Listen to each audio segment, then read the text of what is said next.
Hello po sa inyong lahat mga ka-crypto. Ako po si Pinoy Crypto Trader at sa video na ito ay atin pong pag-uusapan ang tungkol dito kay XRP. Kung saan ay ito raw po ay nakaranas ng isang price glitch dito sa isang crypto exchange na si Atlantis. Yan, Atlantis Exchange. Sapagkat dito po sa exchange na ito ay nakaranas po ng napakataas na presyo itong si XRP. Umabot daw po ito ng $74. At ayan, sa video na ito ay aalamin po natin kung ano talaga yung nangyari dito. Pero bago po tayo magpatuloy, ay nais ko lamang po munang bigyang linaw ang aking disclaimer kung saan ang nilalaman po ng video na ito ay hindi po ito isang financial advice. For education and information purposes lamang po ang layunin nito. Maliban po dito ay nais ko na rin pong magbigay babala na wala pong kahit anumang group chat ang Pinoy Crypto Trader. Ayan, data shows XRP trades for $74 on the Atlantis Exchange, where XRP recently secured a listing. Is this an XRP price glitch or something else? The legitimacy of the Atlantis Exchange became a subject of discussion. Kaya ayan, ayon daw po sa datos ng XRP, yan, dito po sa Atlantis Exchange ay umabot po ang presyo ni XRP ng $74. Ayan, ganyan po kataas.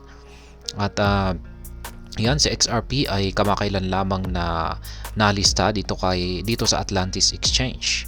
Ngayon ay maraming nagtatanong kung ito nga ba ay talagang price glitch or talagang ganito yung presyo ni XRP dito sa exchange na ito.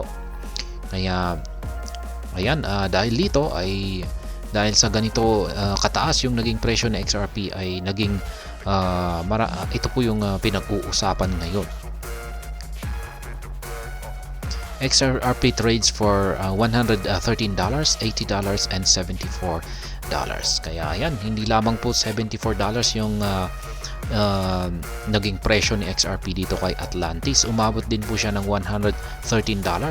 Tapos ito po ay bumagsak ng $80. Tapos naging $74. Kaya ayan. A pseudonymous XRP community member first spotlighted the surprising phenomenon, pointing out that XRP trades for a 113 USD balance or USBD. Being a stablecoin, USDB is pegged at 1:1 ratio with the dollar, bringing the value of XRP to $113. Kaya ayan, gumagamit po itong si Atlantis ng stablecoin na tinatawag po na USD balance or USDB.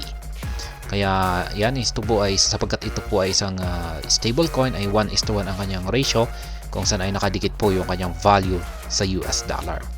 Kaya ang isang USDB ay $1 na rin. Yan, ang 1 USDB is equal to 1 US dollar. Kaya dahil dito ay nagkaroon po si XRP ng presyong $113. Ayan, ito po yung actual na tweet ng the ISO GOAT. This right here is interesting. XRP, 1 XRP is equivalent to 113 USDB.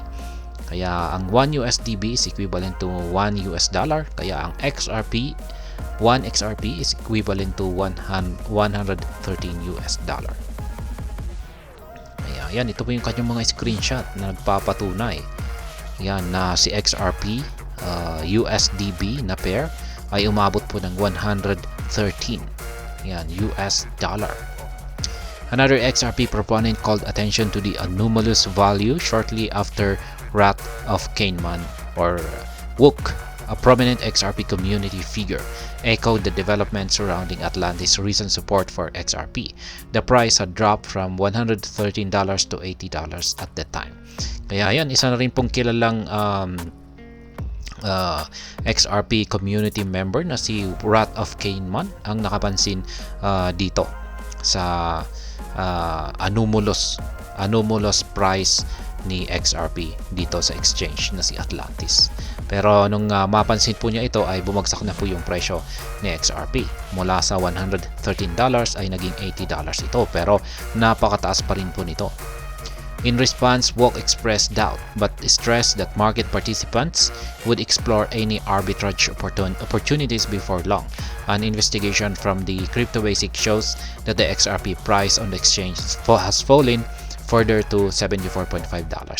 Kaya yan, ayon po kay Wok, ay meron daw po mga market participants na pwede po nilang i-take advantage yung napakataas na presyo na ito ni Atlantis sa pamamagitan po ng arbitrage. Sa mga hindi po nakakaalam dyan, yung arbitrage po ay gagamit po tayo ng iba't ibang mga crypto exchanges. Yan, kung sa isang crypto exchange na pinakamura yung kanyang presyo, ay dyan po tayo bibili. Pagkatapos, kapag nakabili po tayo dyan, ay ibebenta pa naman po natin sa isang crypto exchange na may pinakamataas na value. Kaya katulad po niyan, bilang halimbawa ay bumili tayo ng XRP. Yan, kay Binance kasi yung presyo talaga nito ay nasa 0.62. Or yan, ay dyan tayo bibili. Tapos ibebenta natin dito kay Atlantis na nagkakalaga ng nasa $74.5 yung kanyang presyo. Ay kikita tayo dyan. Kaya ganyan po yung arbitrage. For context, XRP's actual market value is 0.5796.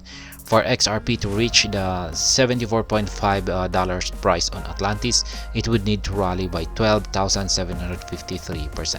Kaya yan yung actual na presyo pala ni XRP ay bumagsak pa ng 0.5796. Nandyan na po yung kanyang kasalukuyang presyo sa ngayon.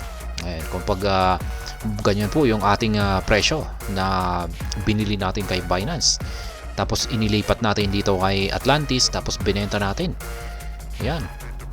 At malaki pong kita yan. Kung binenta natin yung isang XRP, ay ayan na, $74.5 yung kanyang magiging halaga. Tapos nabili lang natin yung isang XRP kay Binance ng 0.5796. Kaya ganyan po ang arbitrage. Yan, may screenshot po sila dito na nagpapakita po sa presyo ng XRP USDB na nasa 74.5. Screenshot po ito ng The Crypto Basic. Moreover, the exchange also lists multiple assets at strange prices. For instance, Shiba Inu trades for 20 digits 28, 11,403% above its actual price of 40 digits 24, 33. Also, Bitcoin changes hands at $166,000 on the next exchange. Representing 168% increase from the real price of $61,757. Ayan. Hindi lamang po pala si XRP ang nakaranas ng kakaibang presyo dito kay Atlantis. Maging yung itong mga kilalang ibang mga crypto assets ay nakaranas na rin ng matataas na presyo. Katulad po ni Shiba Inu na nasa 20 digits 28. Pero yung actual na presyo po nito ay nasa 40 digits 24, 33. Pero kay Bitcoin naman ay 166,000. Yan, dollars yung kanyang presyo. Pero yung actual na presyo po nito ay nasa $61,757. Red flag surrounding the Atlantis exchange. Ayan, meron daw pong red flag dito kay Atlantis.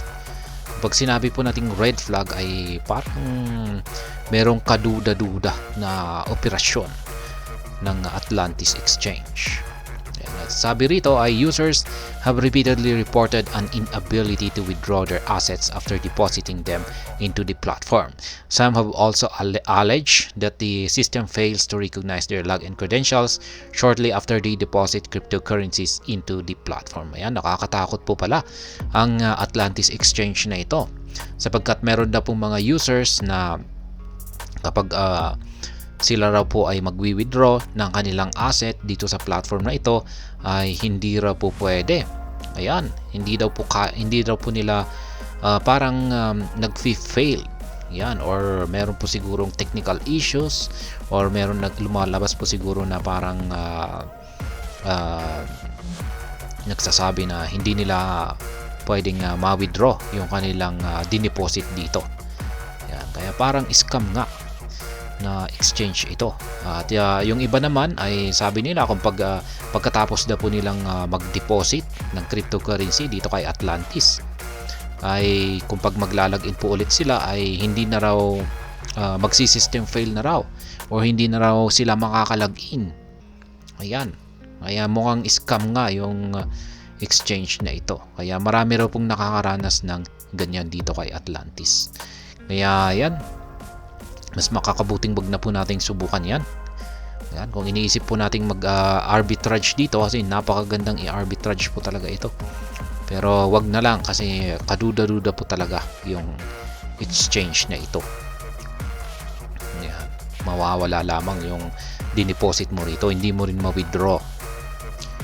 Kaya ayan. At hanggang dito na lamang po tayo sa video na ito. Sana po ay inyong nagustuhan ang aking paliwanag dito. Kung inyo po itong nagustuhan, pakiclick lamang po ang like button nito.